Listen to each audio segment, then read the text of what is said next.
A black man in a sleek tailored suit, Malcolm Reed, sat in a plush VIP lounge, quietly sipping his espresso.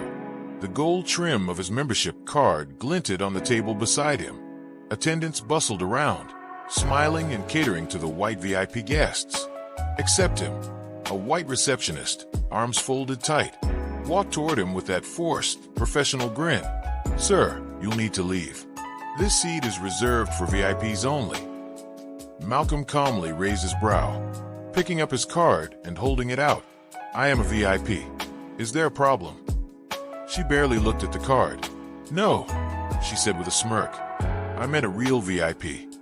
She nodded toward a white man in a suit walking in. Laughter echoed from nearby seats. One guest whispered, "Figures." Malcolm's jaw tightened, but he stayed composed. A uniformed security guard arrived, voice flat. "Sir, I'm going to have to ask you to move, or we'll escort you out." Malcolm stood slowly, adjusting the cuffs of his jacket, the face of his Rolex catching the light. He pulled out his phone. His voice was calm. "Get here. Now." He didn't yell. He didn't argue. He just watched as the receptionist sat in his spot, grinning smugly. Minutes later, the lounge doors slammed open. A wave of black suits stormed in, executives, assistants, and the regional airport manager, practically tripping over himself to reach Malcolm. "Mr. Reed," the manager gasped, face pale. "We had no idea. Please forgive us." Karen's grin evaporated. The security guard stepped back, suddenly stiff.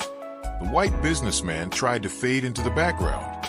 Malcolm smiled slightly, adjusting his lapel. "You didn't know," he said, voice cool.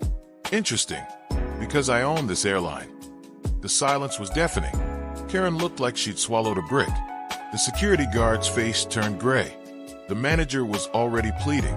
"Sir, we didn't mean." But Malcolm cut him off with a flick of his wrist. "You're all fired." Karen dropped into the seat, like her knees gave out. The room stood still. Then Malcolm picked up his coffee, calm again. "Treat people with respect," he said, turning to leave. "You never know who they really are."